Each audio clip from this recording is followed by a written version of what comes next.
Assalamualaikum warahmatullahi wabarakatuh. Yang saya hormati Ibu Dr. Nova Mardiana, SEMM, dan Ibu Uli Sandriani, SEMSI, selaku dosen pengampu mata kuliah Perilaku Organisasi dan teman-temanku sekalian. Pada video kali ini, kami akan mempresentasikan bab 10, yaitu memahami kerja tim. Kami adalah kelompok 7 yang terdiri dari saya sendiri, Lismawati, dengan uju MPM 133. Lalu ada teman-teman saya, yaitu Dia Permatasari dengan uju MPM 131, Gibran Novelta Dharma dengan uju MPM 001, Raka Lutfi Arifin dengan uju MPM 004, Syihab Zaki Alif Fahrudin dengan uju MPM 014, Sultan Asnam Hosen dengan uju MPM 026, Ahmad Rudiansyah dengan uju MPM 039, dan yang terakhir ada Chelsea Dile Angel dengan uju MPM 002. Bab 10 ini penting untuk dipelajari karena kegunaan tim menjadi hal pokok dalam perusahaan bisnis modern saat ini.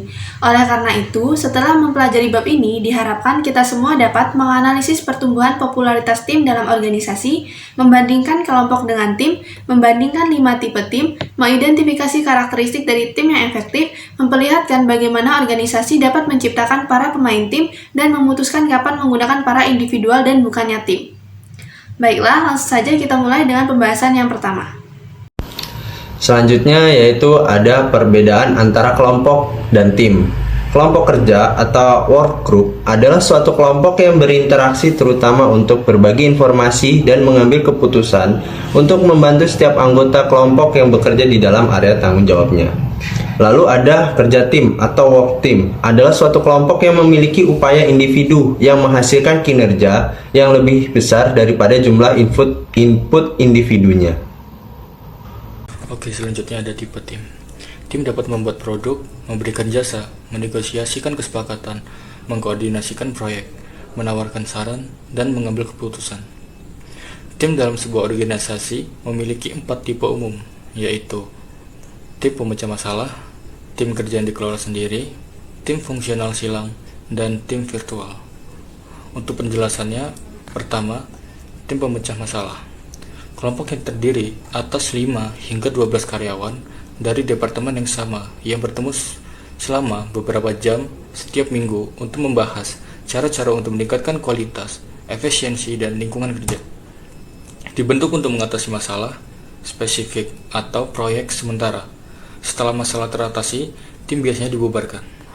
Lalu, kedua ada tim kerja yang dikelola sendiri.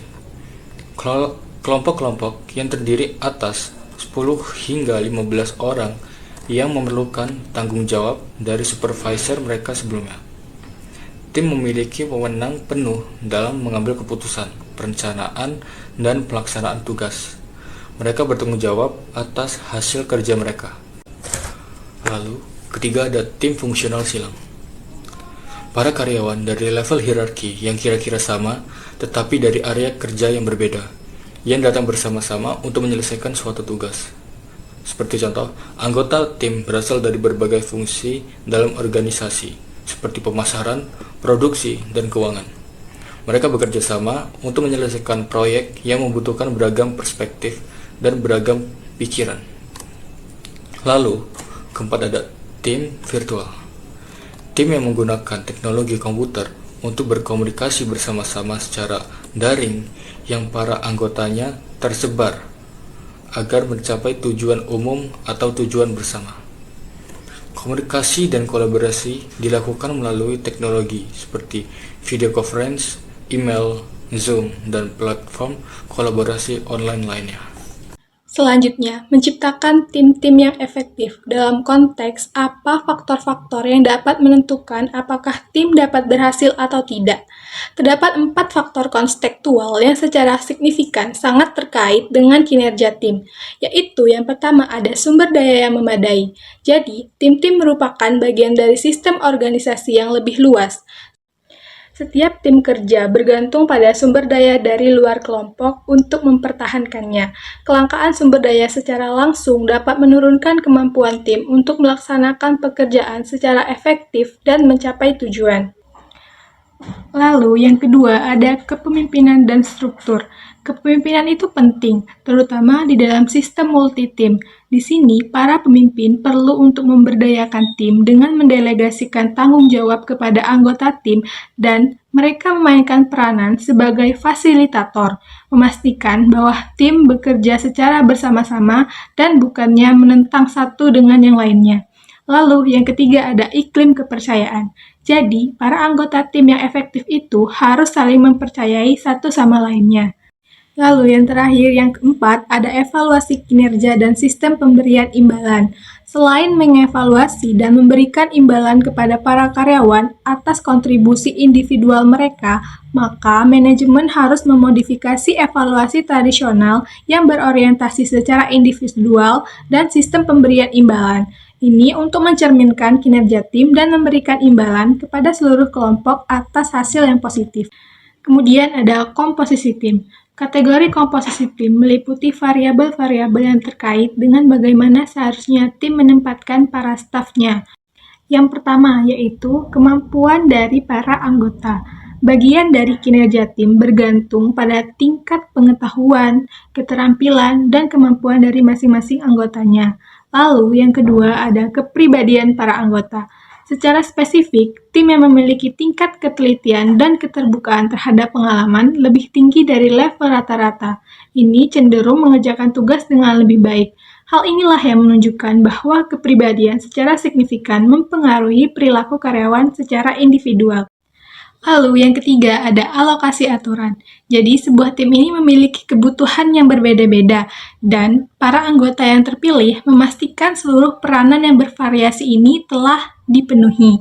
Yang keempat ada keragaman para anggota. Di dalam keragaman para anggota ini terdapat yang dinamakan demografi organisasi. Apa sih yang dimaksud dengan demografi organisasi yaitu? Itu adalah suatu kondisi di mana para anggota dari suatu unit kerja, baik itu kelompok, tim, ataupun departemen, berbagi atribut demografi yang umum, misalnya seperti umur, jenis kelamin, ras, tingkat pendidikan, atau lamanya layanan dalam organisasi. Yang kelima ada besaran tim. Sebagian besar para ahli menyetujui bahwa mempertahankan tim yang kecil adalah kunci untuk meningkatkan efektivitas kelompok. Dan yang terakhir, yang keenam adalah pilihan anggota. Ketika memilih para anggota tim, para manajer harus mempertimbangkan pilihan individu yang sejalan dengan kemampuan, kepribadian, dan keterampilan. Tim-tim yang memiliki kinerja yang tinggi cenderung terdiri atas orang-orang yang lebih memilih bekerja sebagai bagian dari suatu kelompok. Proses tim. Terdapat beberapa variabel proses dalam proses tim, antara lain rencana dan tujuan umum. Tim yang efektif memulai dengan menganalisis misi dari tim, mengembangkan tujuan-tujuan untuk mencapai misi tersebut, dan menciptakan strategi-strategi untuk mencapai tujuan. Yang kedua, tujuan yang spesifik. Tim yang berhasil akan menerjemahkan tujuan mereka ke dalam tujuan kinerja yang spesifik, dapat diukur dan realistis. Tujuan-tujuan yang spesifik memfasilitasi komunikasi yang jelas. Mereka membantu tim untuk mempertahankan fokus mereka pada perolehan hasil. Yang ketiga, keberhasilan tim. Tim yang efektif memiliki kepercayaan dalam diri mereka sendiri. Tim yang telah berhasil akan meningkatkan keyakinan mereka mengenai keberhasilan pada masa mendatang, yang nantinya akan memotivasi mereka untuk bekerja lebih keras. Yang keempat ada mental model. Tim yang efektif membagi mental model secara akurat, representasi mental atas elemen utama yang terorganisasi di dalam lingkungan suatu tim yang para anggota tim tersebut bagikan. Jika para anggota tim memiliki mental model yang salah, yang secara umum dimungkinkan dalam tim berdasarkan stres akut, maka kinerja mereka akan menurun. Yang kelima ada level konflik. Konflik pada suatu tim tidak lantas merugikan. Cara menyelesaikan konflik juga dapat dilakukan dengan membuat perbedaan di antara tim yang efektif dan yang tidak efektif. Yang keenam ada kemalasan sosial. Para individu dapat terlibat dalam kemalasan sosial dan terdapat pada upaya kelompok ketika kontribusi tertentu mereka tidak dapat diidentifikasi. Tim yang efektif dapat melemahkan kecenderungan ini dengan membuat para anggota secara individu dan bertanggung jawab secara bersama-sama untuk maksud, tujuan, dan pendekatan tim. Oke, selanjutnya mengubah individu menjadi tim. Kita telah menciptakan kasus yang sangat kuat mengenai nilai dan pertumbuhan popularitas tim. Tetapi banyak orang pada dasarnya bukanlah para pemain tim. Dan banyak organisasi secara historis telah memupuk pencapaian individual. Tim-tim berjalan dengan baik di negara-negara yang memiliki skor kolektivisme yang tinggi. Mengelola pembelajaran. Beberapa opsi bagi para manajer yang berusaha untuk mengubah para individu menjadi pemain tim. Yang pertama yaitu pemilihan dengan merekrut para pemain tim.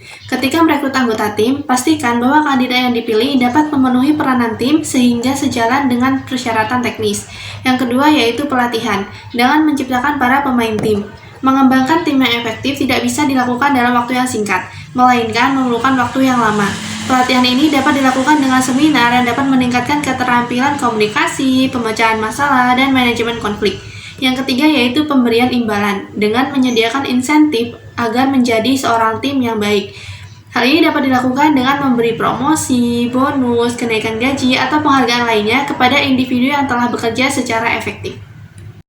Oke, yang selanjutnya, slide 11. Waspada tim tidak selalu merupakan jawaban. Kerja tim memerlukan lebih banyak waktu dan seringkali lebih banyak sumber daya daripada kerja individu. Tim meningkatkan tuntutan untuk berkomunikasi, mengelola konflik, dan pertemuan untuk dilaksanakan. Dengan demikian, manfaat dari menggunakan tim harus melebihi biayanya. Dan hal itu tidak selalu kasusnya. Sebelum Anda terburu-buru untuk mengimplementasikan tim, berhati-hatilah dalam menilai apakah pekerjaan tersebut memerlukan atau memperoleh manfaat dari usaha secara kolektif atau tidak. Kesimpulan materi ini menjelaskan perbedaan antara kelompok kerja yang berfokus pada berbagi informasi dan tim yang bekerja secara sinergis untuk hasil yang lebih besar. Berbagai jenis tim seperti tim pemecahan masalah dan tim virtual memiliki tujuan dan struktur yang berbeda. Kinerja tim yang efektif dipengaruhi oleh faktor seperti sumber daya, kepemimpinan, iklim, kepercayaan, dan sistem evaluasi. Komposisi tim harus mempertimbangkan kemampuan, kepribadian, dan keragaman anggota serta ukuran tim. Proses tim melibatkan penetapan tujuan, pengelolaan konflik, dan pencegahan kemalasan sosial. Mengubah individu menjadi pemain tim memerlukan rekrutmen, pelatihan, dan insentif yang tepat. Evaluasi penting untuk menentukan kapan tim lebih bermanfaat daripada kerja individu.